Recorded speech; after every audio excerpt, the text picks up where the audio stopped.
Okay.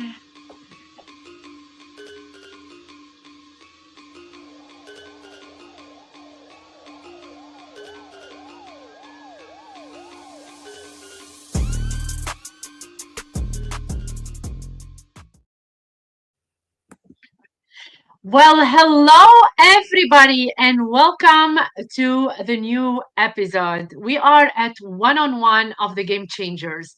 I am your host, Carla, and tonight I'm turning up the heat with the brilliant Steve Hungarter. Steve doesn't just know the game, he reads the plays before they happen. And we're about to pull back the curtain on the game behind the game.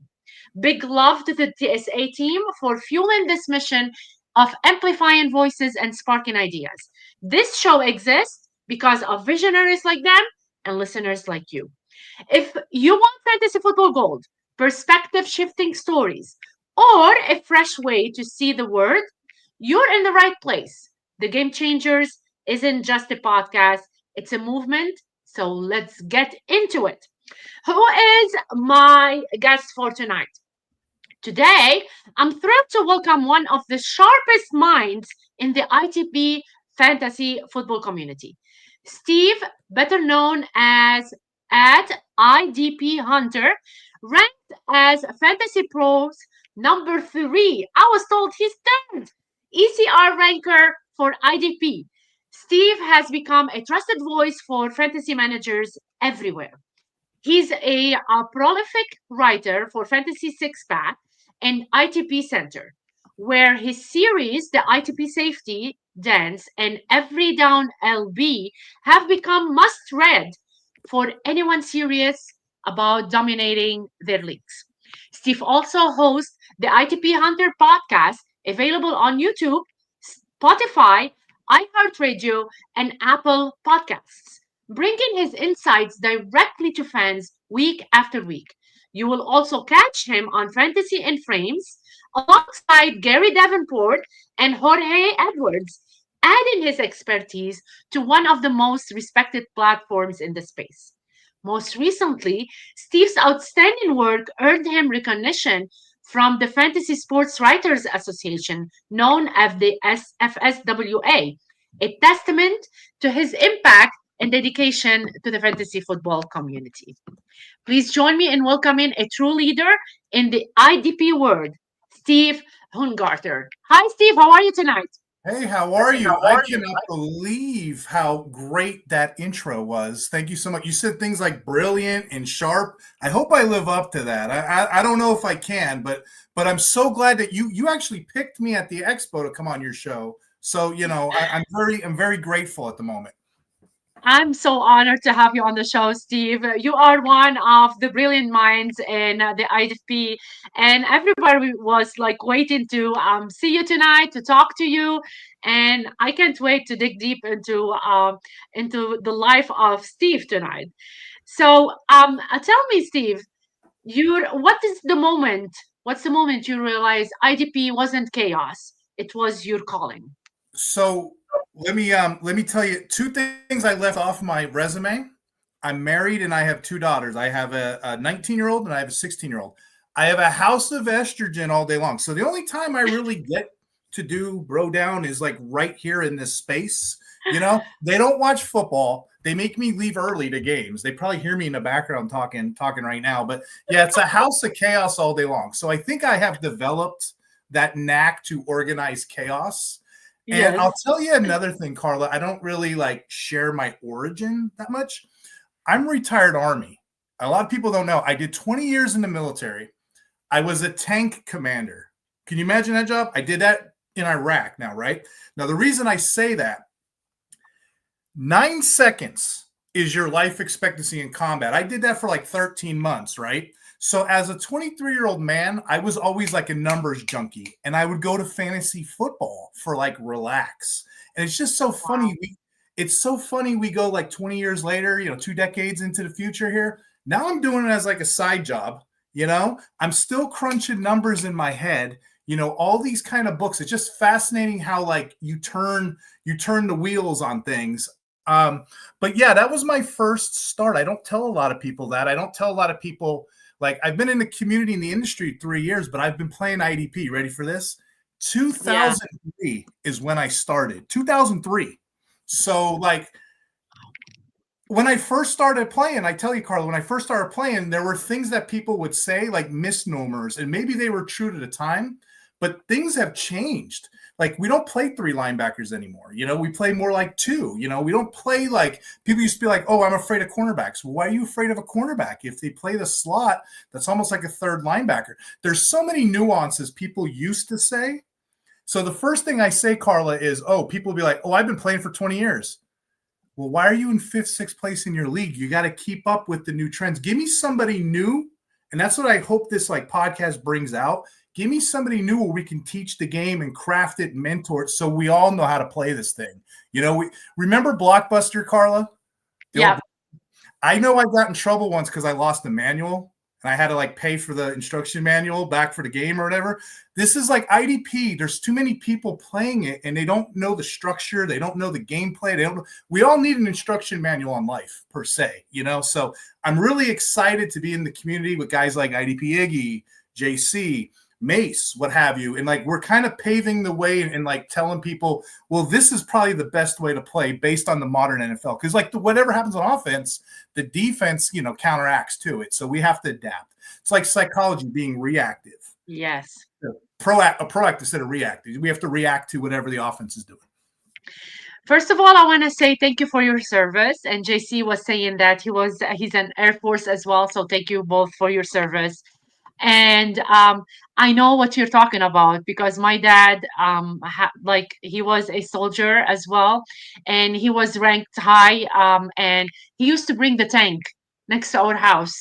And I honestly used to stand on the tank and put the helmet, and he was in the Lebanese army and Okay. wearing the Lebanese jacket and everything. So I know the tank you're talking about. It's just insane. War was not a happy place anywhere. I'm happy that you're back home to your family, and it's chaotic. It's chaos. It's chaos. But I'm happy, and thank you for your service Thank as you. well, Steve. I appreciate what you did. So, which player did you plant the biggest flag on that made you say, "Told you so," all season? Good question. I'm going to go with Nick Bonito, defensive lineman of the Broncos, because like the last 2 years, people knew this player. And depending on what sites you talk to, people are saying he's not elite.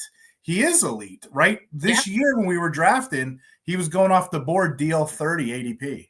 If you look at right now, as of December, as of, from week 12 onward, ESPN has Bonito 23% pass rush win rate on 176 pass rush attempts. That's right there amongst the top edge rushers in the whole entire thing. Earlier this season, I had him, flag planted at 31%. So next season, he's not going to go that late, that's for sure. But yeah, I was on Bonito much earlier than most people. And, in IDP, Carla, getting a good edge defender, that's paramount because like there's only like 7 or 8 you could rely on every year.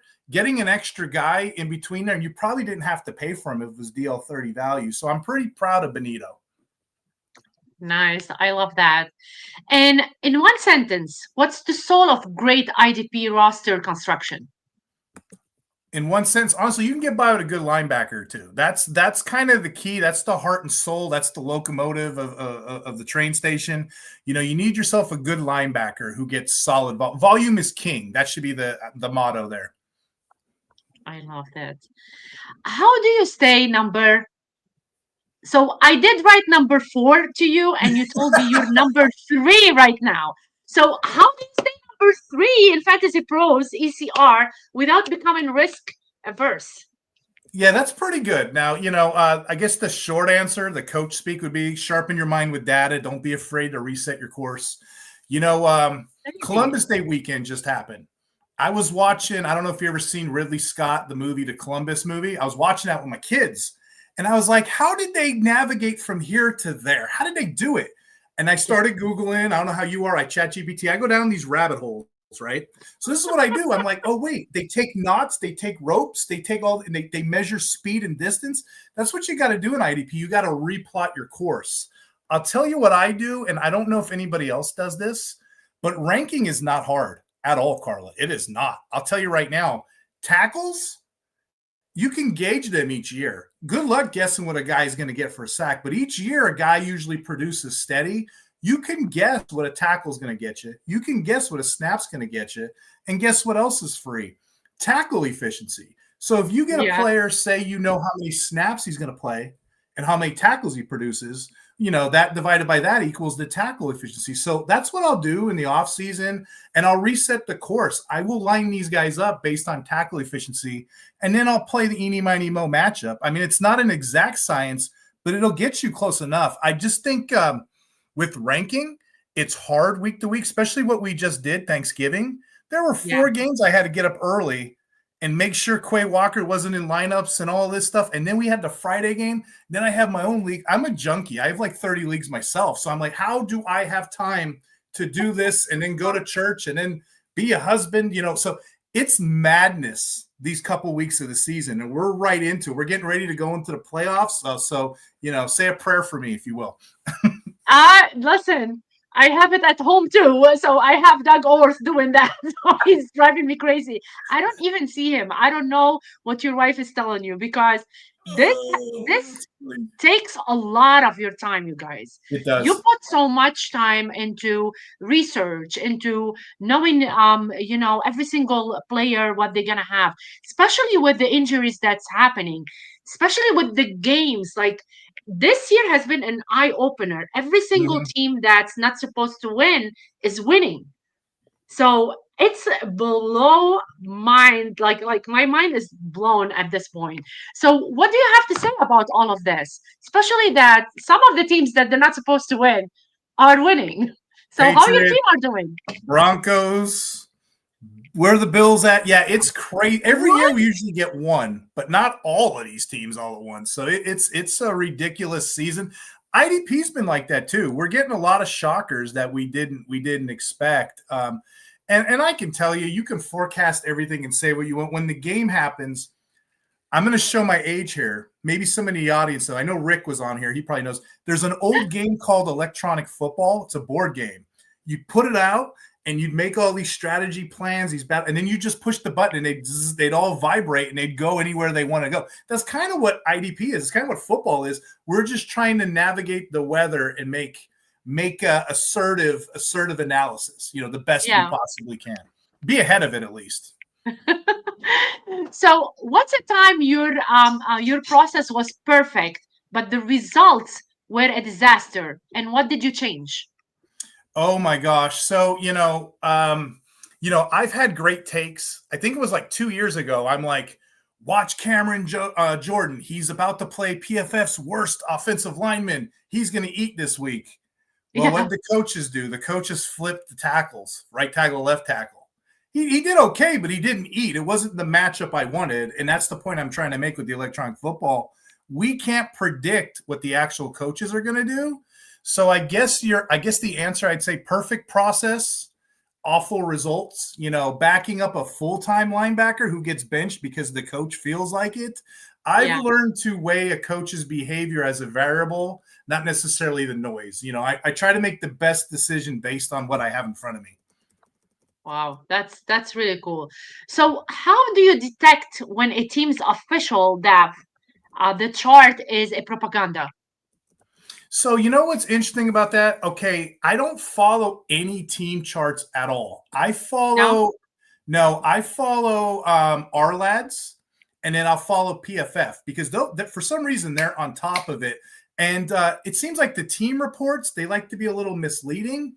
About 2-3 years ago, correct me if I'm wrong, Rick's in the chat. He can probably reset this for me. Mike Parsons at a Cowboy, when he was playing with the Cowboys, he wasn't on the chart. He was a backup. And I'm like, guys, I'm looking at camp. I follow all the reporters. He's starting. And, people I know that have been playing it forever, they're like, well, the Cowboys team chart says this. Don't follow that chart. Follow our lads. That's a game changer right there. Our lads or PFF. Those are the two I follow. And then on Twitter, there's a site I follow called the 32 Beat Reporters, the Beat Writers, Yeah. excuse me. Great site to follow, getting all that extra intel. But yeah, depth charts will lie to you, especially in the preseason, because so you got to read the tea leaves in the preseason. I enjoy the preseason. Don't get me wrong. I'm in the minority. I have people that don't even watch it. I'm like, you're missing out. Because if you follow the clue, remember Hansel and Gretel? If you follow the bread seed, the crumbs, it'll lead you to the house. It'll lead you out of the forest if you follow it. But you got to know what you're looking for, at least have a background and rationale towards it. So I know there's a lot of trades sometimes, and sometimes we like some people will give you unfair trades. What Mm-hmm. makes an IDP trade fair when leagues undervalue defense, in your opinion? So yeah, I tend to do that, believe it or not. I'll have great Really? offensive players. Yeah. I don't really I wait late. I go super deep on IDP. I'll tell you why in a second, but IDP trades are fair when both sides value when you look at the snaps, not names. So like maybe I'll sprinkle an IDP in with a late pick or a player. But if you really look at the schemes, and I didn't ask you what kind of leagues you play in, but combo leagues, for example. So I you don't look at play. combo. You what? I don't play. Oh, you don't? Okay, so No. combo leagues. We call combo leagues combined leagues. So you're playing offense, defense. I like the 7-on-7, 11-on-11. I like the bigger leagues. So when you look at offense, okay, I'm sorry, when you look at defense, you got 11 players to choose from out of 32 teams. 11 times 32, if my math's right, 352. You get 352 defensive players you can play. Pick whoever you want, right? Yeah. Now, you would think it's the same. You think that's truthful. That's, offense or defense, you got a 50-50 chance. You really don't, because there's 5 offensive linemen on offense. So you only get to pick 6 offensive players out of 32.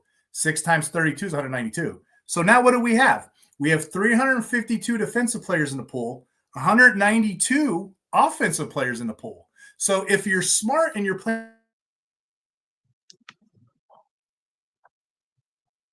Oh, something happened with the Wi-Fi with A Steve. I dime a know that. dozen.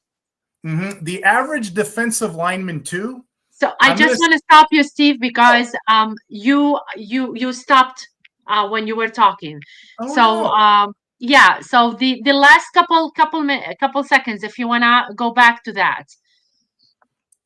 So I mentioned, there's so many offensive, also so Yes. many defense players, so many offense players. So like DBs, you can punt those guys and go super deep, right? You can go super deep. Yeah. DL2, the average DL2, let's say you're streaming defensive linemen too, from DL 20 to 50. There's only like an average 3-4 points a game difference. So you can get away with the skeleton crew just playing the matchups each week. What you can't get away with is those volume linebackers. There's only 38 in the whole league. Trying to figure out where those are, that's going to be the sweet sauce. And the tier 1 defensive linemen, they go quick. So with the exception of those 2 positions, you can gobble up your offense. So by that rationale, your offense, and I hate to say that for the IDP enthusiasts, the offense is always going to be more favored. I'm always going to take the running back, wide receiver over an IDP because I can plug them. When you play, you'll see it when you play in combo leagues. You'll see it. You'll have defensive players for days out there. Now if you want to get cute, you can do it 2 ways. You can go offense first and then build your team. Or if you want to get cute, go offense, maybe in the 7th, 8th round, take an elite defensive lineman or take your linebacker and then keep building. And I'm going to say when you get to the point of a Chris Godwin type or whoever, then start building your defense. But your teams, if you do it that way, you're going to have a stronger build than starting defense first and then offense. So yeah, to answer your question with trading, I kind of want to stimulate my economy. It's nothing worse than having people just sit on rosters. I don't know if you could agree with it. What kind of leagues do you normally play in? You play in Superflex? I don't play. Oh, you don't? Okay. So I don't. I love Superflex. I like the bigger leagues, but I heard of that. Yeah. I like to spin the economy, and there's a book called The Red Paperclip. You get a paperclip, and then the guy trades it for a TV, and then the TV goes to like this. Before you know it, by the end of the trade, he ends up getting a mansion, and it started off a red paper. That's how trading should work. You should spin your economy the bigger the leagues, the more I love, because there's always somebody that wants what I have. I'll give you an example. Tonight, I'm in a 32 team league. I'm in the playoffs. I'm Oh excited. my God. I'm in a 32 team league. Guess what, though? I have two good players in the rest are skeleton crew. I have Justin Jefferson and I have Amon St. Brown. I'm in this Yeah. league. St. My Brown is good too. quarterback is Tua, and he's going to kill me. Tua is going to kill me. I need to get off Tua. I Yes. reached out to all the bottom teams. And, each one's a little bit of a different variation of trade. You can tell who's talking to who because they're offering the trades back. I ended up getting Caleb Williams tonight. I gave up a Ooh, first. I gave a couple, but that's a huge push. And if I didn't try, if I didn't knock on that door and cold call somebody, you're gonna always miss the shots you don't take. So for trading, you just got to feel it out. I hate owners that just sit there because every league you play in, and I'm sure anybody in the audience would justify this. There's 3 phases to a league. There's the draft. Then there's the waiver wire working your team, and then there's the playoff push. We're in phase 3 right now. yeah.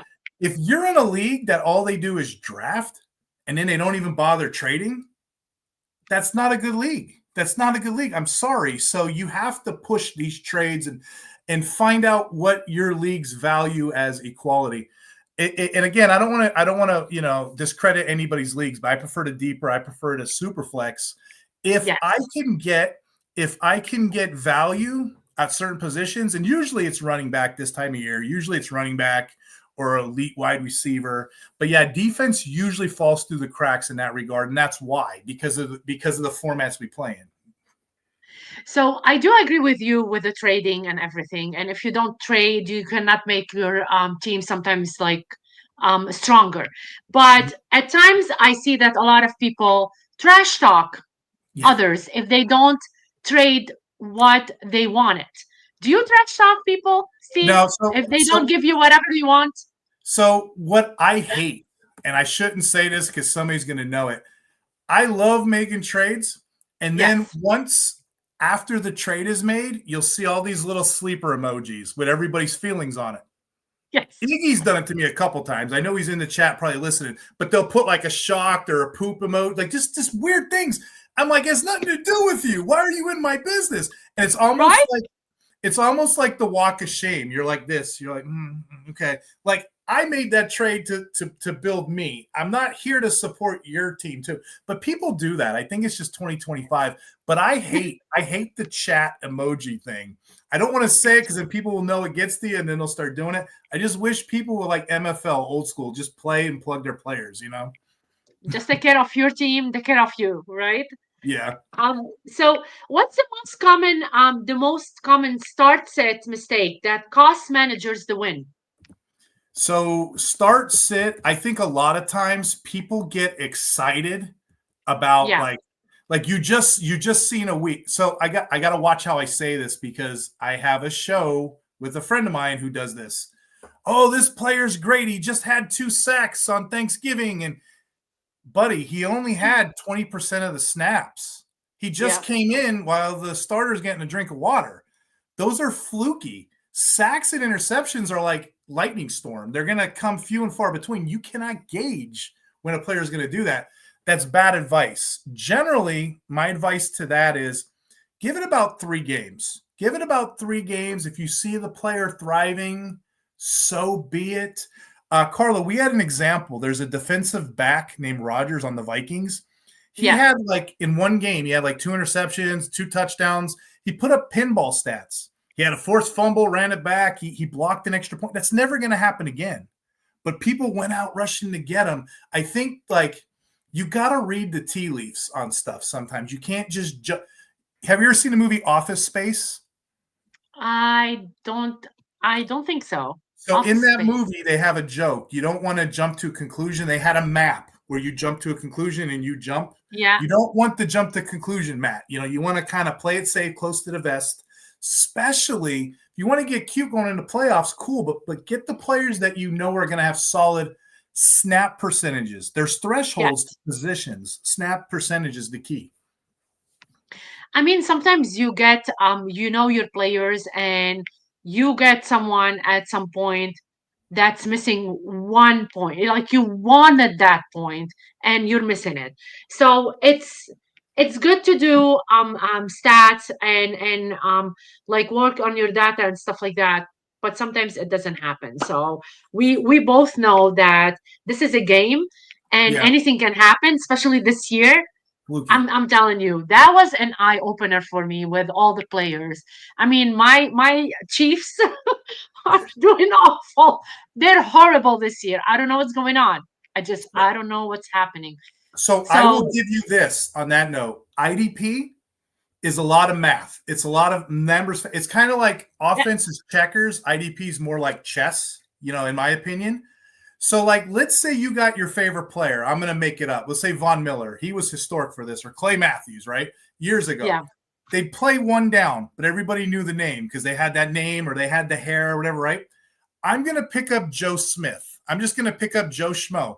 He's going to play three downs. He's going to be an every down player. Yours is going to be a one down player. I'm chasing snaps. So I'm three times as likely to get a tackle over you, especially if your guy's heroic and he's in coverage, what have you. So that's why the snaps are key. And I'll tell your audience the trick, okay? Yeah. Defensive backs, you want 100% snaps. Screw those guys. You can fire them. Get the next one. You remember that old show? What was it? The one that Trump was on. You're fired. The Apprentice. You're fired. Get another one. Get another one. Get another one. That's what defensive backs are pretty much. I want Yeah. 100% snaps out of those guys. I'll look at alignment. Linebacker. I want an every down guy. Like I just said, I want the three down player. 90 to 100%. Defensive lineman. The sweet spot, this is what the sports science says. You want 65 to 75% rotation. You want that. If you don't have that, like I used the example earlier, if he's getting like 20% snaps, it's no good. 100%, great, I'll play it. But just like a car with no oil, it's going to break down eventually, unless you're Myles Garrett. And guess what? He's kind of starting to show the signs of that wear and tear. 65 to 75% is what you're looking for with those criteria. So I will gauge this. I'll search the waiver wire. I'll search it like a surfboard guy. I'll be on there surfing, looking. I'll be looking.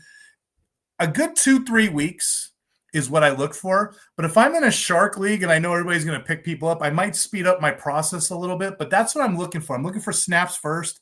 I'm looking for alignment second. Yeah. How do you translate offensive pace into defensive tackle opportunities? Like how so? What do you mean? I mean, with the plays and when they are playing on Oh, there. okay. How So do you like translate the offensive pace into defensive tackle I get you. opportunities? So the average snaps per game is like 60 to 75% of snaps per game.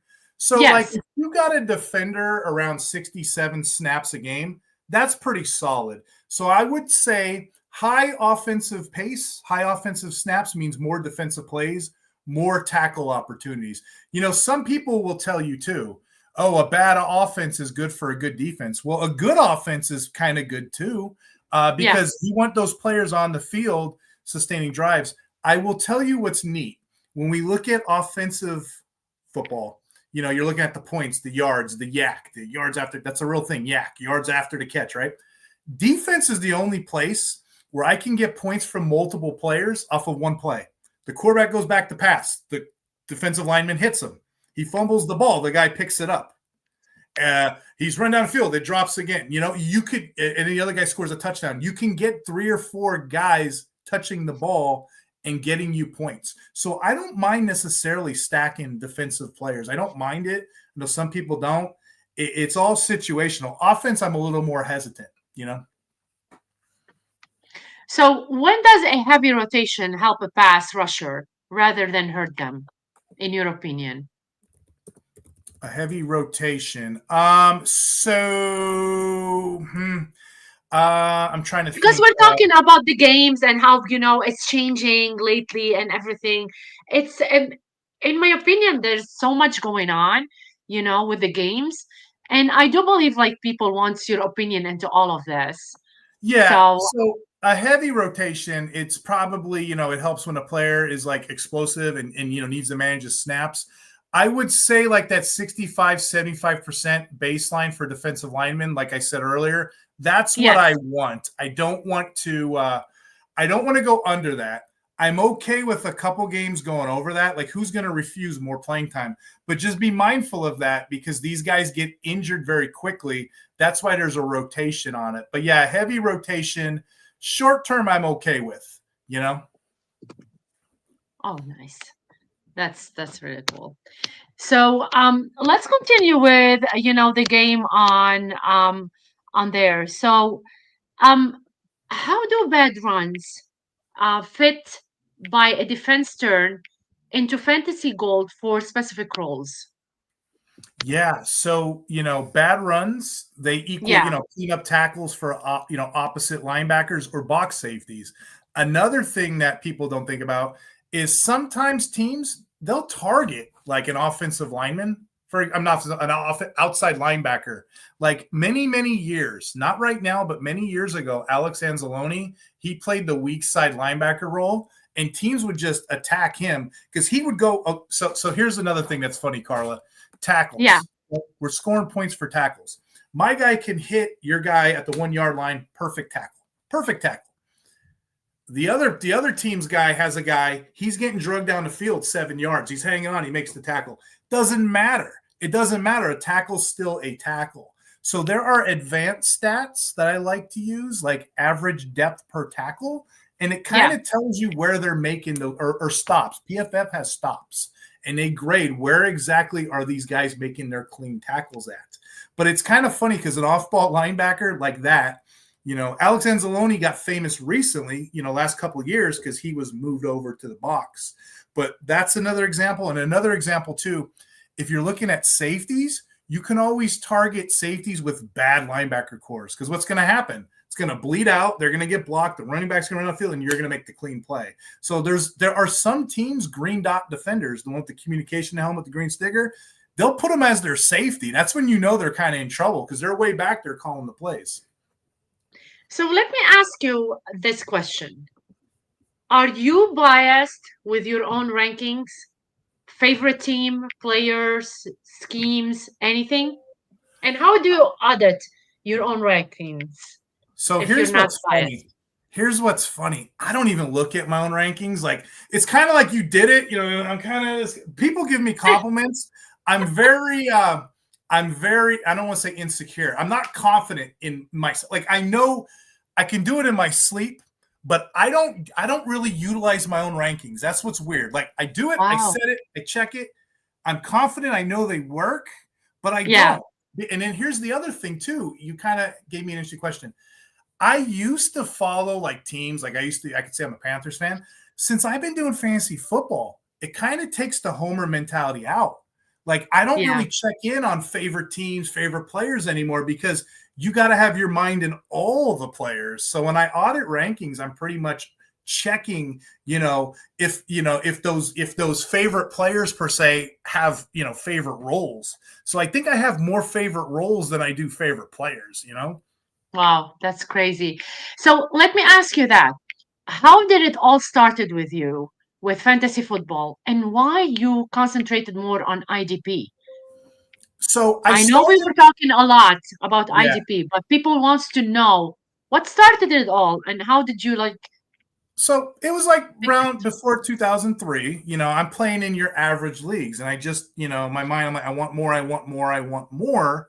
And then I started going off the deep end. I wanted to play in deeper leagues. I wanted to play Superflex. I wanted to play IDP. It's just like that curiosity. Like, why aren't we talking more about these players? And that's what I'll tell my friends who don't want to play IDP. If you look at the landscape of other places, look at baseball. They play pitchers, don't they? Look at hockey. They play goalies. Basketball has stats for, steals and blocks, and we're still playing with DST. That feels like chaotic. Yes. Scott Bogman was on my show, and this is his joke, and I'm going to reuse it. How insulting would it be to tell a fantasy baseball player, baseballer, how insulting would it be to say, hey, you've got to start all the pitchers on the team. You can't just have one. And, it kind of makes sense to me. So, like, heck, I would play offensive lineman if I could. It's all the same game. Yeah. I love that. So your series The IDP safety dance and every down LB has become staples. What inspired those formats? So for me, it was more like too many people. We'll go safety dance first. Too many people misunderstood DB and what it Yeah, means. When I first came out here, people were like talking about like safeties. Oh, go ahead. Well, cornerback. Go ahead and punt cornerback. You don't need them. You can't predict that. Yes, you can. You just got to look for the trends. Same things with safeties. If you get enough data, you could forecast anything. So for me, anybody can talk about a tackle. I want to know where these guys are playing. Here's some other bad advice, Carla. People used to say, oh, we'll get a strong safety. You don't need a free safety.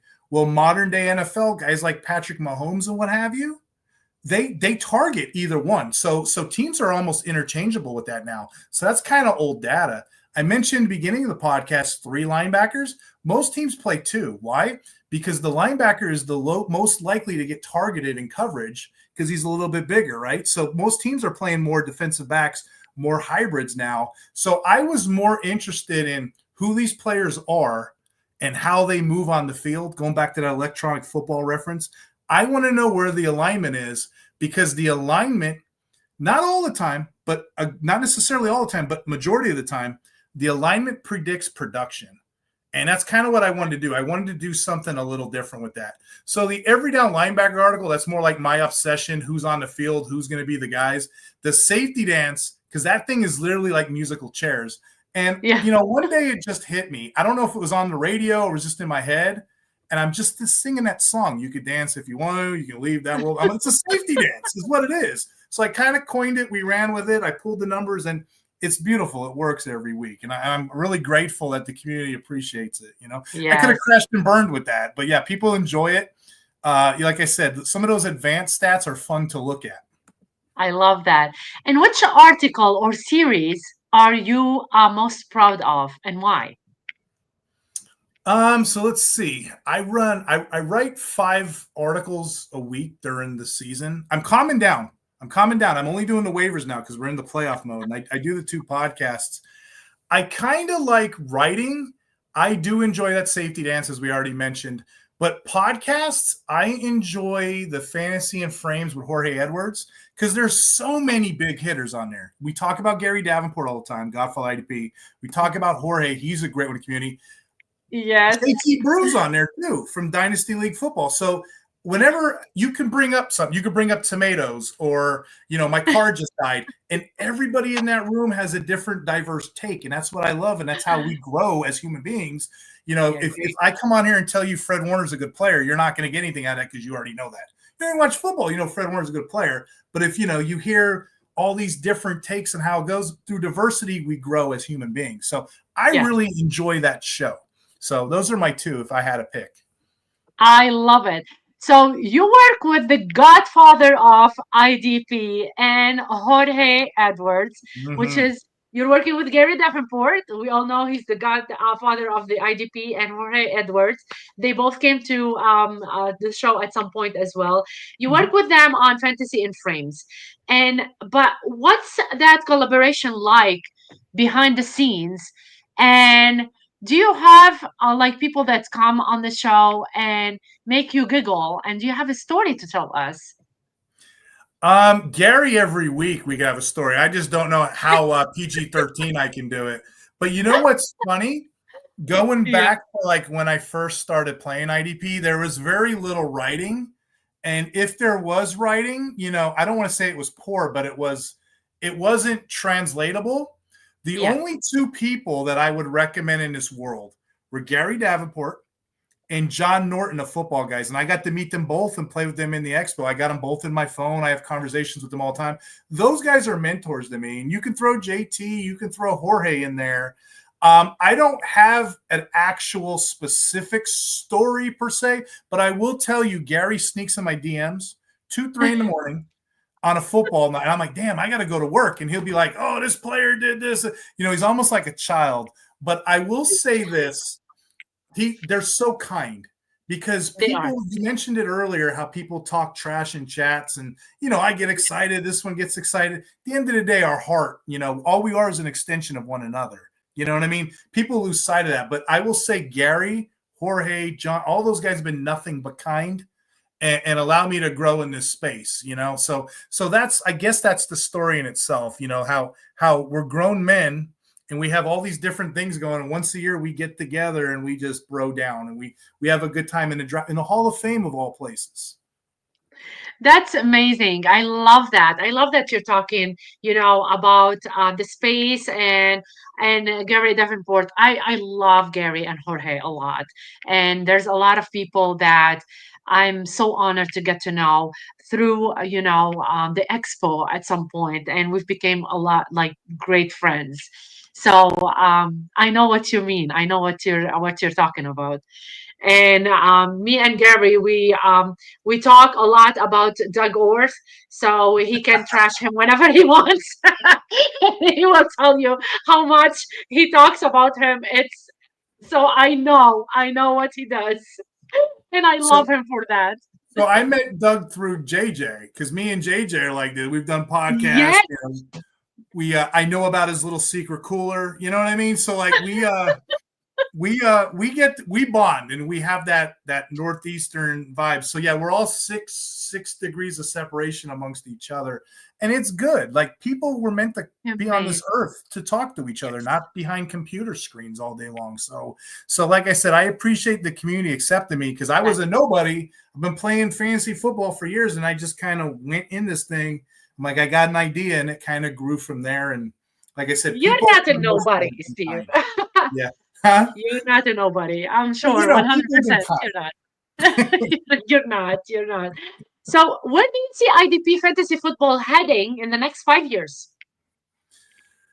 Ooh, good question. So if you look at the numbers, and John told me this, I don't have them in front of me, you see IDP growing each year. And people that you wouldn't think are IDP people, they'll just come up to you randomly like, hey, should I start? You know, and it'll be like a fifth string linebacker or a defensive tackle. I'm like, whoa, where did you come from? You know, you didn't have this 5, 6 years ago. So I kind of think I can see DST being phased out and IDP being the mainstream. And honestly, Wow. those are fun. Those are fun leagues. Those are fun leagues, and we're kind of the pioneers of it. I know a couple years ago, this thing was like the wild, wild west. And I think the biggest frustration, we haven't really hit on this or talked about this. The biggest frustration is scoring. Doug will probably tell you many, many moons ago when fantasy football offense was just kind of starting out, people didn't know what to do. Have you ever heard of standard scoring? Yes.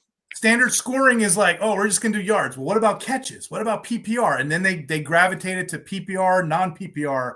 Okay, offense is a little more structured. Defense, if you don't got the right people, it's the wild, wild west. So we've kind of got it down now. Me and Mace did a podcast. We did the writing on it. You have the Fantasy Pro scoring, which I grade in, which is tackle heavy. You got 1, 2, 3 scoring, which is unique. That's one of my favorite scorings. Then you have big 3 scoring, which is like big play, sack, interception opportunity. That's more funner in like a best ball league because you can't kind of predict it per se. But those are your 3 major scoring. And based on what you're trying to do, like if you're in a sack league and I'm in a tackle league, you're going to draft differently than I would. So that's when rankings get screwed up. You may have this defensive lineman higher because you need sack points. I may take a linebacker higher because I need tackle points. So that's where it gets kind of different. And then what did old Sniper Mill said? He loves IDP. Yes. She It loves. loves you Yeah. back. It loves you back. It's so fun getting together and trying to rationalize stable scoring, because you back to that Blockbuster manual that I lost when I was a kid, right? You want Yes. everybody to know the rules of the game. You want everybody like Monopoly. You want everybody to go around the board, collect $200 because it's funner when you beat somebody. It's funny when you beat somebody when they know the rules of the game. If not, they're unsuspecting, they're checked out, they're whatever. So you want to have everybody kind of on the same sheet of music. So those are the 3 preferred scoring for me, That Yes. was the very first league. Iggy has this FF7 league, and it's insane. This is my first year going in there. I love it. I love it. Oh my The God. I love that. I like smaller benches because if you have people in your league, Carla, that won't trade or active, it kind of kills it. Smaller benches make them make moves, make them make moves, and things are off the. So Iggy has I probably one of the thinnest benches I know. I do believe, like, yeah, trading is really important, and I get what you're saying about, the breakdown and scoring and non PPR. I hear every single day. I hear a lot of them with that. I do sit and watch. I don't play fantasy football, but I do sit and watch, and I learn the game a lot. I know how much a rushing touch or a touchdown get you how many points, because like 1 point can make a difference, or half a point can make a difference, which is Mhm. which is really crazy. Like you can be going and on top, and out of nowhere you're like a 9% instead of 90%. Like what just happened? So And in it's Gary's league, crazy. not to brag, but to your point, in Gary's Kings Classic League, that's where you Yes. see me at. It was in Hall of Fame. Shane Shane Hallam of Draft Sharks. I beat him in a must-win game. It was Monday Night Football, like last. I beat him by one tackle, and I felt so good, but I couldn't say anything. I had to keep it to myself. I went, because you don't want to like, oh, I'm here. But yeah, I know. I one know. tackle, and it was like at the end of the game, because game script changes everything. If the team's up, they're going to run the ball, Yes. and you're going to get some Yes. garbage tackles. But if they're behind, they're going to pass. Guess what? Those DBs and stuff are licking their chops. There's a potential for a splash play. Oh my God, that's crazy. One tackle. Um, what do you think about what's happening right now? And they're gonna take the tush push away. Are you with or against taking away the tush push? With this one, you're damned if you do, damned if you don't. Really, I don't like the tush push. It's annoying to me. It's the most boring play in the world. But I understand the rationale. The guys like the Dan Campbell, like I have to defeat it. Okay, but they're defeating you because you're not stopping it. So I don't like the play. And again, I'm a defensive guy. I like the weather games in the snow and the rain. I like to run the ball, but I don't want to see the quarterback hold the ball and go 2 yards. It's a boring play to me. So me, and I know there's people out there that probably don't support what I'm saying. I don't like it. Come up with another play, please. Like it's just boring to look at. Tell me, Steve, what advice would you give someone that's starting their first IDP league? Starting your first league. So first off, probably ignore guys like us because we're in the chat. What's your tackle percentage? What's your this? Don't worry about that. Go out there and have fun. You know what I mean? Have fun with your friends. Have a ranking system. It doesn't have to be mine. It could be anybody's. But the same people that say draft this guy, they're giving bad advice. Who knows who's going to score what? But have fun with your friends. Crack open a beer, discuss people, discuss players. It's always good to know your league scoring. Like I'm a big believer in that. I get made fun of by Mace. Mace does this to me a lot. Whenever Oh I my go God, in the Mace. chat, because I'm older, so whenever I go into a league, I'm looking at the scoring. I pull the scoring out. That's my advice to somebody, right? I don't know if you remember Carmen San Diego. Find your map. Find your map. I got kids, so I pull my map out and I'm looking at the scoring. If the scoring's telling me it's tackle heavy, that's how I'm gonna debate. If the scoring's telling me it's sack heavy, that's how I'm gonna attack it. So I would say an average fan, have fun, be with your friends, engage, have polite conversations, or whatever you want to do, but know your scoring. You can't go in a league not knowing anything, or you're going to get lapped by people that do. Wow. If you could change one thing about how fantasy platforms handle IDP scoring, what would it be?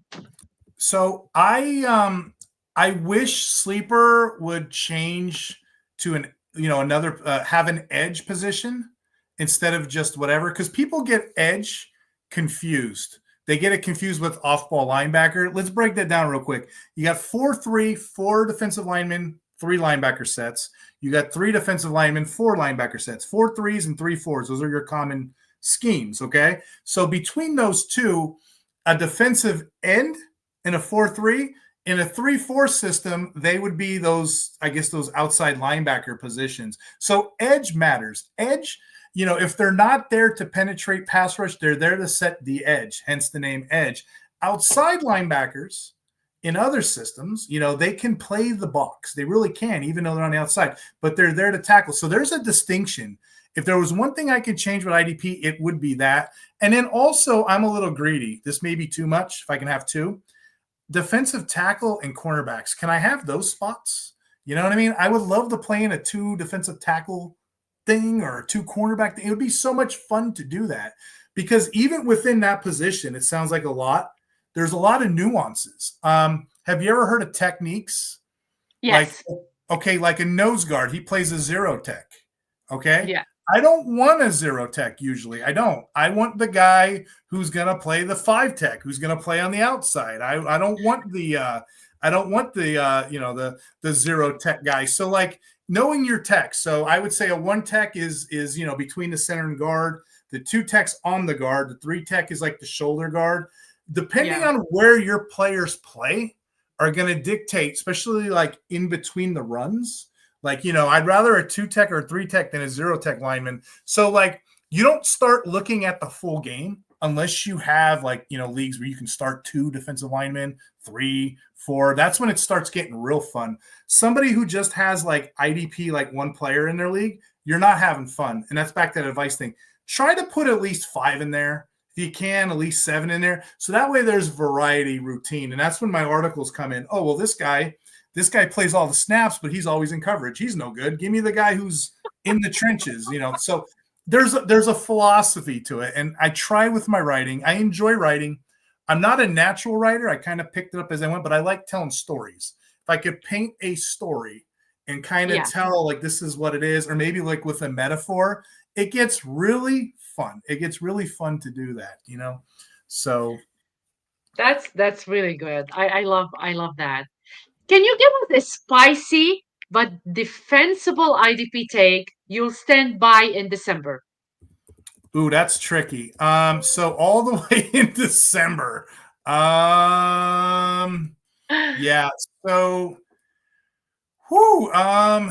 yeah, I don't know. I don't know if I got one offhand. I'm trying to think. Because here's the thing. I'm not like I won't double down on stuff. Like if I tell you, oh, I think Fred Warner's a great player and then he gets hurt. Okay, well, maybe let's move on to the next guy. So I'm Bruce Lee. Remember, Bruce Lee says move like water. That's another one of Yes. You gotta move like water. So I don't think I have a take that far in December. I'm quick. I'm probably the quickest one to say, I like this player. Oh, wait, this is happening. Oh, wait, look at the article. And that's kind of, you know what? The article does that for me, right? It catches all the isms. Well, you said this. Well, now it's this way. Now it's that way. I cannot tell you how many times the Bears have a safety named Brisker. How many times this year I'm like, nope, he's no good. Oh, wait, he's okay. No, wait, he's good. Oh, wait, he's playing the slot snaps. Oh, wait, no, not now. He's playing guard. Like it constantly shifts and evolves. And that's another one I can say for advice. Offense, Patrick Mahomes is good, right? Yes. Travis Kelce's good most weeks, right? Okay, they're good, right? IDP, this thing changes. Like I was saying, that Columbus movie, it changes like the drop of a dime. If you don't pay attention to your leagues, and I think the guys in the chat could testify to this, you're going to go off course. You might get away with it for a week, maybe 2 weeks, maybe 3 weeks, maybe 4 weeks, and then you're off course altogether. For IDP players, those are the special chess players out there at fantasy football. You have to be on your game every week, read whatever articles, read whatever analysis, follow whatever writers you need to. Every week it changes, and you're not allowed to have a holiday. You're not allowed to have a bad week off. I would tell you with the rankings, the other secret, I'm pretty good when we come in from the off season because I'm doing a lot of research. I'm pretty good the first couple weeks, and I'm pretty good this time of year. The middle weeks, I'm in the fight. I'm like Rocky. I got, I'm in the 5th round. I'm in the 9th round, but like that's when you kind of put that's when all the heavyweights and all the lifting and all the Zumba you do, that's when all your exercise. Yeah. That's when it all pays off because you're in the game, you're in the moment, you know what these players are capable of doing. It's like osmosis at this point. People will be like, hey, what's this player? What's this one? Well, I think he's this. And it just rats out. You can probably do it in your sleep at this point because it's you've been doing it for so long. You know what I mean? So that's probably my advice to everybody. Know what scoring you're in. And that's a doozy. I wrote articles about that. I would hope the game in like 10 years from now or something, I would hope that people like us kind of pioneered it. Gary's been doing it. So he's already a pioneer. He's probably a pilgrim. He's a pilgrim, we'll say. But like, some of us would be like, okay, well, this is the way the game was intended. Let me try my leagues like this. Maybe Scott Fishbowl this year. We finally got Travis Hunter in there. Maybe in the future we can see more IDP in play, and that would be great for everyone to understand the game. That's crazy. So what's a take you got wrong and now you laugh about it? What blinded you? You know what? I got one for you. I don't want to say I got it wrong, but you know how we were saying getting off players? Yeah. So JD Bernard, everybody of the Falcons, everybody was crapping on that. And I'm like, hey, JD Bernard, I'm telling you, look at the beat writers. He's the only one that's going to play. So I posted and I tweeted this, and I'm like, you got to be ahead of the game, JD Bernard, right? But it posted like 2 or 3 days later. So now people are reading this 2 or 3 days later. Guess what? Now I'm off Bernard. You know why? Because the coaches are talking about they don't like his tackle efficiency. They don't like what he's doing. We're going to bring a safety in. So before I can type the article, let's get off this guy, I'm getting hazed. People are unkind on the internet. What do you mean this guy? This guy's a bum. So and that goes back to what I was saying. You got to be on a guy and then be ready to get off the guy. So I don't want to say I was wrong. It's just it was in between articles. I couldn't really get out what I wanted. It was between the corners of the screen. You know what I mean? But you have to pay attention to that. Another one I'd say we all kind of got wrong. Josh Hines-Allen is like one of these stat phenoms. Pass rush metrics, whatever. But another thing that we can learn through that process, not everybody's going to get a sack. Jared versus another one. Sometimes these guys just are there to set the edge so other people could benefit. Pressure's still good, but a lot of us had Josh Allen extremely high, and he hasn't really. Now he's on right now. He's hitting it. Games like Tennessee and whatnot have helped him, but early on in the year, I had Hines-Allen way too high. Yeah, I get that. Like I say, this has been a year. This has been a year and an eye opener on a lot of stuff. I know you guys are do a lot of research on each and every player, but these games lately are I don't know what's going on. That's crazy. Well, you can be like the perfect fisherman. I have the perfect bait. I have the perfect and then go out there and it rains and you don't get anything. You know what I mean? So IDP, there is still chaos. The best analyst is going to get it wrong, but it's still fun trying to weather the storm. And if you're right, I don't know, 80-90% of it, then you're doing a pretty good job, I'd say. But reading all the data in the world, Grant Delpit was another one. He's going to be the box guy. He's going to be this. Well, why isn't he producing? His free safety counterpart, Hickman, was outscoring him most of the year. There are players like misnomers. With every numbers that we crunch, there's always some misnomers and some interesting stats that occur because of it. True. I like the numbers part of it. I would rather be a GM than a head coach, believe it or not. You know what I mean? I think it's fun to shop for your groceries, like Bill Parcells used to say, plug these players in to make your schemes work. I like the defensive schemes. We were talking about preseason, right? And this is probably most people in the chat are probably not going to agree with me here, but preseason, I watch it. Now, the coaches. I do too, and I hold grudges. The coaches aren't going to show you anything. They're not going to show you a scheme. They're probably going to do a cover 2 shell. That's why you have all these no-name wide receivers going off. But what they will show you is who their allegiances are to. So I'll give you 2 examples. I watch preseason all the time. I'm looking for jobs. 2 years ago, Zach Bond. Zach Bond's in practice. He's starting with all the number ones. Nobody knew who Zach Bond was yet. Zach Bond practiced with the number ones 16 out of 17 times. Holy cow, that's a trend. Check the box. I want Zach Bond. So, I can proudly say I was one of the first couple on that. But if you talk to any IDP manager, you'd be like, oh, I was. Okay, we all were. But if you looked at the tea leaves, it was there. This year, Nick Amanawari is the safety of the Seahawks. Everybody was excited about this guy because he was wearing the green dot in the preseason. But look at who's around him. He's wearing the green dot and nobody's starting. It's all the backups. It's like 2 players starting. So if you're a backup and you're with those guys, that means the coaches aren't valuing the starters at this time. You got to wait for them to start. So you can kind of see how the pieces fit, how the puzzle fits. Now he's getting his flowers now. But earlier in the year when people were doing that and overdrafting, it's funny because I know people personally, they drafted this guy early in Monterey, then they dropped him on waivers, and I picked them up like 2 weeks before the boom. So I think with my articles, I would love people to say, oh, hey, that Shamari Connor of the Chiefs, that's another guy you Yes. got on. Hey, Shamari Connor, thank you so much, Steve. I picked this guy up before anybody else did. Last week with the safety dance, I'm done writing those for the season because it's the playoffs now. I don't think anybody cares about that fifth string player, but Right. Yeah. Ransom of the Panthers and Winston of the Titans. Those are my last 2 hits I got doing a safety dance. It's fun looking at those numbers. It helps me in my leagues too, because if you're a player like me, you're going linebacker and elite DLs, you can punt a DB and get away with it. Those are the articles you probably want to read. Yeah. So I was talking about preseason because I watched. So the first year I was a fan of the Chiefs. What happened was I was watching the preseason between Chiefs and Bears. And I do still hold the grudge on the Bears because they won the Chiefs. So here you go. So, question True for you. story. Are you familiar with what a green dot is? Have you ever heard that before? Green dot? Yeah.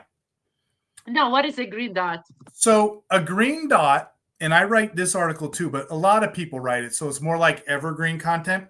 A green dot is a sticker. If you watch football, there's a sticker on their helmet. It's a little tab. Oh, yes. Yeah. What is that?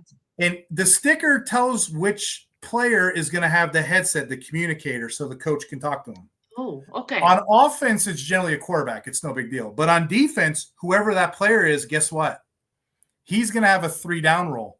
Is that not a cheat code if you know who it's going to be? Usually it's like the linebacker, inside guy, because he's calling the plays. So not only is he 3-down player, he's calling the plays, and he's lining up everybody else on the field.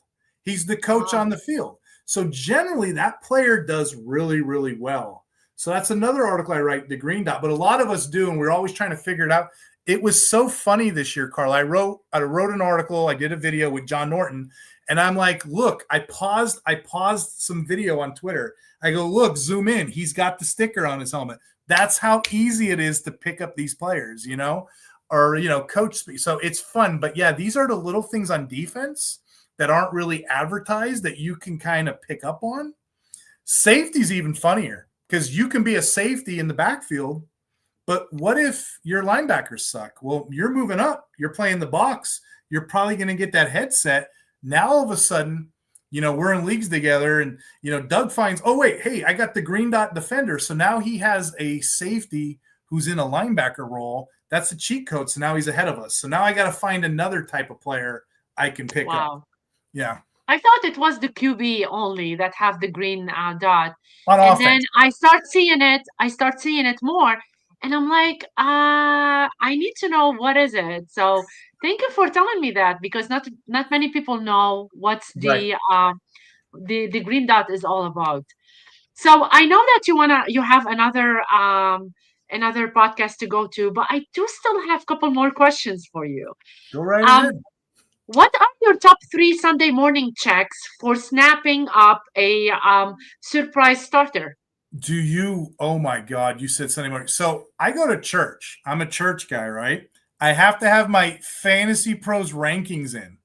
Okay. Yes. On top of that, I play in leagues. My Sunday mornings are panic. Like I'm trying to grind and I'm trying to get this and I'm trying to do, I have no time. And if those three things, church, ECR ranking, my team usually gets the last second. So there's been moments this year where I'm in a league with like Mike Waller and I'm like, oh, I got to take out Isaiah McKinney because Quay Walker or vice versa. So it's very, very stressful last second. What I've been doing recently is I have these apps are great on our phone. I have like the BuzzFeed. It tells me the injury report. I have my ECR rankings out. Fantasy Pros will flag it. They'll say in red if the player's in, out, whatever, So I get lucky. Another cheat code I would tell people is on Sleeper, go ahead and make a dummy league. Just make up a fake league with your scoring in it. Like I have one for Fantasy Pros. So when I'm on my phone, I can look and see, be like, oh, this player's out. This player's in. This player produced X amount of points this week. And that's kind of how I'll do my waivers. I will look back on my phone and I'm like, oh, this player did good. Let me go look at his last 3-4 weeks. And I can do that on the road. I can do that anywhere. Carla, you know what's funny? When I'm writing, sometimes I get a lot of like writer's block. I don't know if you do. I struggle, especially writing all the articles I do. So what I do is I sit by like my computer like this, and I might not be ready for like the header. I'll maybe work the back end, or oh wait, let me go to the safety, or I'll work. So it's almost like making a pizza. It's all over the place. I'm throwing it in the air. I'm flipping it in the air. I'm making the pizza. Eventually, it comes out. Some of the best moments for me are when I'm driving or I'm at work and I'm like, oh, this intro, it works. Like, you know, I'm not supposed to be thinking that. I'll get the intro in. I'll probably do the intro like 3-4 days before, or I'll get my waiver players 3-4 days before. I wanted to be by my screen. I'll give you another example. During the combine, you know, the combine where all guys get all together, there are certain measurements, and I do this article. There's certain measurements, certain positions excel at. For defensive linemen, it's broad jump. It, you know, for running backs, it's also broad jump.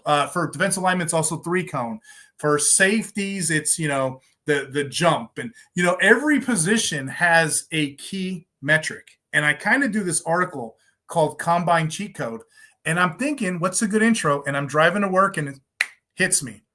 There was a Nintendo game when I was a kid, cheat code. It's called Contra. You press juggle note, up, up, down, down, left, right, B, A, B, select start. You get 100 lives. And I'm like, I'm going to make this my intro to introduce what cheat codes are. Or like second-year players. That was a fun one. I'm arguing how 2 is better than 1. So I'm putting on there like Kendrick Lamar, the Rolling Stones, how their second album was better than their first album. So it's kind of cool. Like the intro is my space to talk about whatever I want. I want to talk about my kids. I want to talk about football. I want to talk about wrestling. I want to talk about a movie I see, but I'm trying to paint a metaphor about what they're about to read, you know? That's crazy. Let me ask you some lightning round questions before we end the show. Favorite NFL defender of all time? So it's kind of a tie for me. I like Luke Kuechly of the Panthers. Very smart. He was kind of like one of those guys that can guess a play. I also like London Fletcher. People don't really know this, but like he never missed a snap during his whole entire NFL career. He was just that guy, brings his lunch pail to work, 3 down. Was all, like if you're running a company or a startup company, that's the kind of player you want, you know, on your team. You want that 3 down guy. I love that. One current player you would love to build your fantasy roster around? So, offense and defense, or just in general? In general, whatever you like. So, again, I'm kind of like, well, we'll do them both. So, for me, offense, I want one of the top, you know, if I'm in a 12-team league, I want a top 12 player, you know, like the Chase, the Jamar Chase kind of player, or, you know, I don't necessarily start off with running backs. I'd rather build those guys later because their shelf life is small. For defense, and this is another article I wrote, I did an age cliff because no one talks about dynasty. No one talks about age cliffs with IDP players, okay? So, like, I don't know if anybody's ever kind of talked that before, but I thought it would be neat. So defense is a little different. So let me start with linebackers, okay? Linebackers are tricky. Linebackers, like the prime age for them are 25, 28. So if you're going to draft one, expect them not to start like day one, unless they're Carson Schwetzinger. The last time we seen that was like Quay Walker a long time ago. But yeah, 8 out of the top 10 linebackers at their position were 25 to 28. So you got to wait on them. Defensive linemen, little younger, 24 to 29 if you're playing Dynasty. There is data, like the top pick in every draft, like the Will Andersons, the Aiden Hutchinsons, the Jared Verse, they'll start early on. So if you probably want to start a team early, defensive lineman edge are the way to go. Now, defensive tackle's different. You want that old man strength. They're not worried about speed, are they? 26 to 28 is the prime age. But those guys get good run till about their 30, and then it kind of trails down 32 to 34. And then Yeah. lastly, you hear me, I don't talk too much about defensive backs. This is an actual study NFL managers do too, okay? Once you draft one day one, they have a long shelf life. You can get those guys from 23 years old all the way to 28, and then they start going off a cliff when they're older, 31. Most of like 9 out of the top 10 DBs, they're all within that age group. So really, knowing that data of what it is, I know I can get by with an old defensive tackle. I know I can get by with a linebacker because somebody's not going to know the data. They're going to probably throw one away.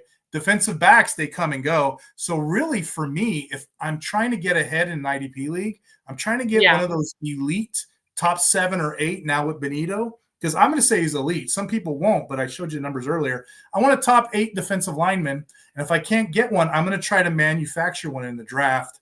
Carla, I'm also a senior scout. I go down to Senior Bowl and I do scouting. Nice. I'm going to plant a flag now. I think this defensive line class is pretty damn good. I think it's better than the last couple of years, and we've had 3 years of really good defensive lineman classes. Yeah. So I think we're going to see a lot of influx of defensive linemen going in the NFL and starting day one. You're not going to see that with linebacker. And you know why? Because linebacker, back in the day, remember Dick Butkus? These are like these big linebackers, or even like Ray Lewis. The position is shrinking. Guys used to be 250 pounds. They're more like 225 now because they're trying to make it in coverage. It's more of a passing game. They're smaller than they've ever been before. They want these hybrid guys kind of on the field. So you're seeing a lot of younger players, and they're not starting day one necessarily. So, you're seeing a lot of conversion too. You're seeing a lot of defensive backs, like Jamie Sherwood, for example, used to be a defensive back. They converted him to linebacker. So you're seeing a lot of teams that they just don't care about linebacker anymore. A lot of players are getting cut. A lot of guys in the chat can probably tell you they're getting dropped, cut, in what have you. It's not a valuable position. I'll say this part, and I'll leave this one go. It used to be when I first started playing 4-3s and 3-4 defensive schemes were everything. And the subs were like nickel, dime, quarter packages. Now in the new NFL, we're seeing that's the actual scheme, the nickel, dime, and sub, when you're having 3 defensive linemen, 3 and 5 defensive backs, 6 defensive backs. You're seeing that more and more, 4-2-5s. And you're not seeing the 4-3 and 3-4s as much. You're seeing more like subs. So it's kind of neat to see history kind of changing, the trends. Whenever the offensive shifts, we too shift with it on defense. So it's kind of neat. I love that. So, Steve, one defensive player you would never want to face in real life. Oh my God, all of them. I'm an older guy. I don't know. There's some big dudes out there. What's his name? Buckner of the Colts is he's a big dude. I'm gonna look that up. He's a beast. Quick. His height and weight. And then, he is a 6'7", 295 pounds. I don't want nothing to do with that, okay? When he's on the field, that team plays really good. When he's not in the field, like last week, what did we see? We seen the linebackers all of a sudden come into life, making all these tackles and doing all this stuff, So, Doug is telling you, I used to do my matchup analysis based on 3-4 and 4-3. Now I do it based on nickels and dimes. You have to. Yeah, it's changing. And then, like I said, the linebackers are getting smaller. I will tell you this, Doug, too. You're seeing everybody, they want the new sauce. What's the new sauce? They want these hybrid guys, these DB, LBs. I'm not as inclined. Maybe I'm just not on the bus yet. But all these hybrid players, they get hurt real quick. Like, I'm still waiting for Jalen Carley's to be somebody. I'm still waiting. There used to be a chess movie called Searching for Bobby Fischer. I don't know if you ever heard of this movie. It's older. Yeah. I'm searching for Jalen Carley's the same way. That I'm still waiting.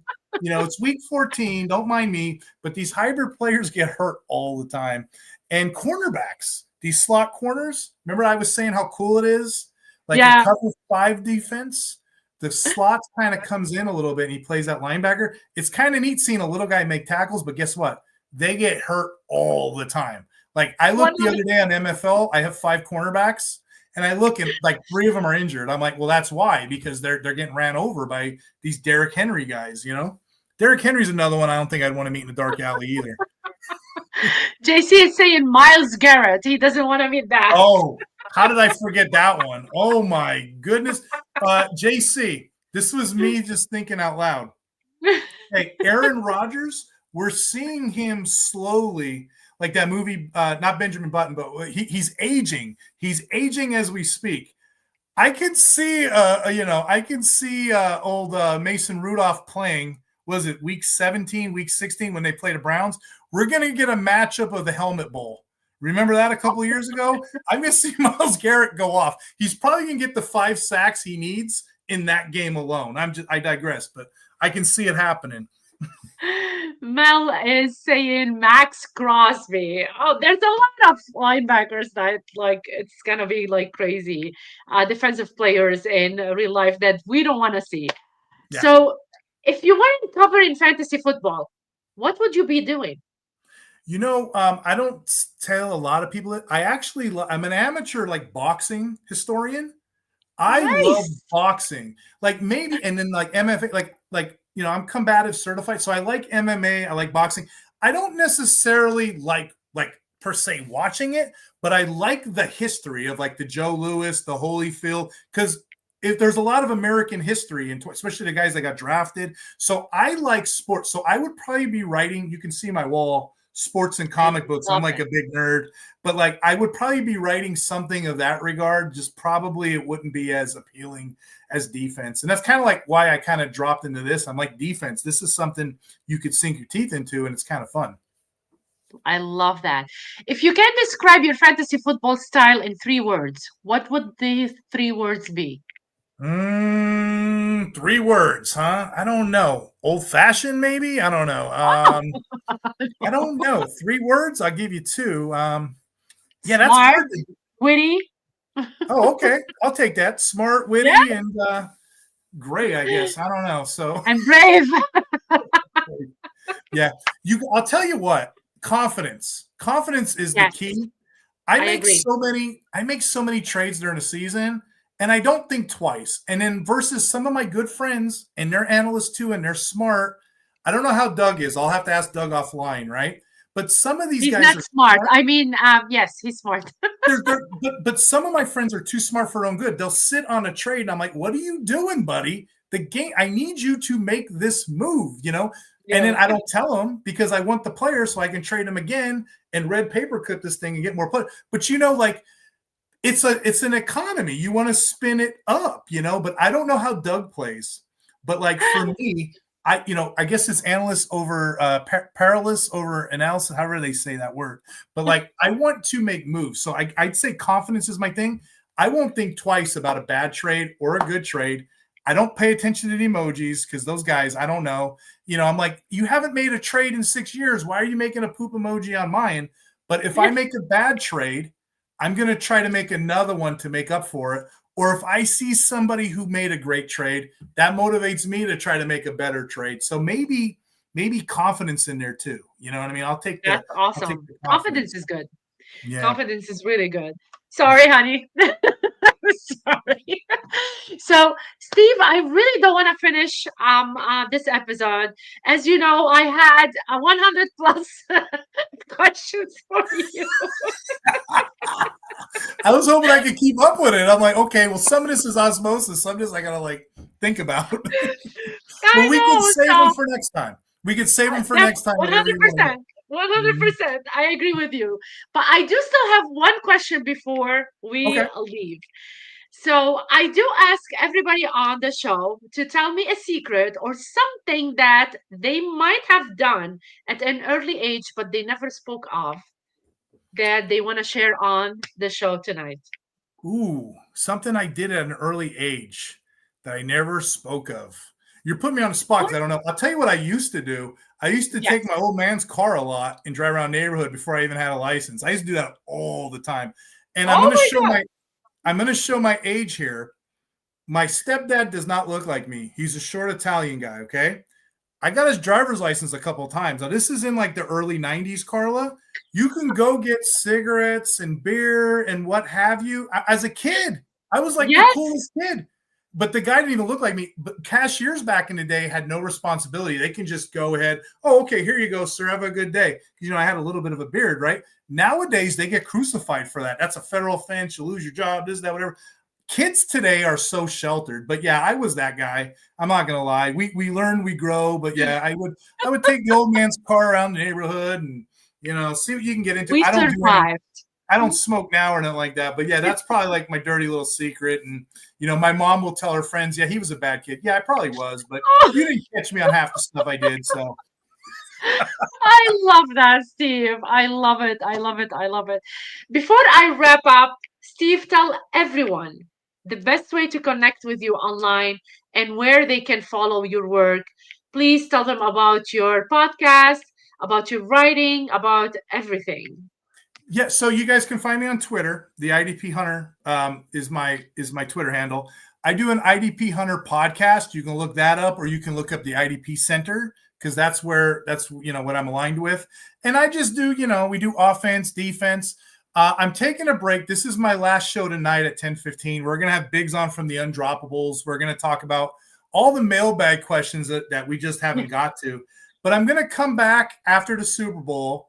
I'm going to go over Senior Bowl scouting. Last year, Carla, I scouted 200 IDP players. I put it Oh on my the God. magazine. Fantasy Six Pack had 300 players. 200 were defense. They're like, what are you doing? What are you doing? So Fantasy Six Pack is where I normally write. You'll catch me over on Fantasy Frames, RPO Football sometimes, IDP Centers sometimes. Just, wherever I can kind of catch on and I guess provide value in the world is what I do. And again, I'll leave you on this note. All we are is an extension of one another. So if you ever need another guest or you just want to talk strategy, I don't know, raising kids, playing Monopoly, boxing, comic books, I don't care. Just reach out to me. I'm just so glad that Definitely. this was a good show for you. And like I said, all we are is an extension of one another. So if you guys have IDP questions, I feel confident I can answer that.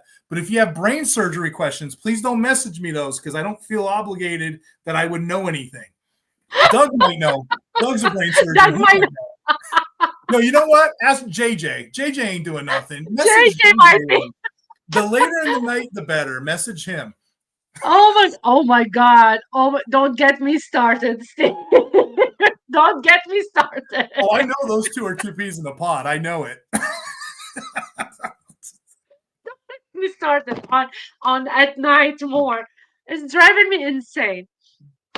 Anyway, thank you so much for joining me on this episode of the Game Changers. My If pleasure. today's conversation gave you a fresh perspective on fantasy football or the game of life, do me a favor, drop a comment with your biggest takeaway and one question for Steve. We will read them and answer you at some point. Mark All right. your calendar and join me for next Wednesday with Joey Wright for more game changing conversations. Big thank you to JC for his behind the scene magic and the Powerhouse team at TSA for making this platform possible. If you enjoyed this episode, subscribe, hit the bell, leave a review, and follow us on social media. Check out the show notes for timestamps and links. Until next time, keep challenging the game and making your mark. This is Carla with Steve signing off. Have a great evening, everybody. Thank you.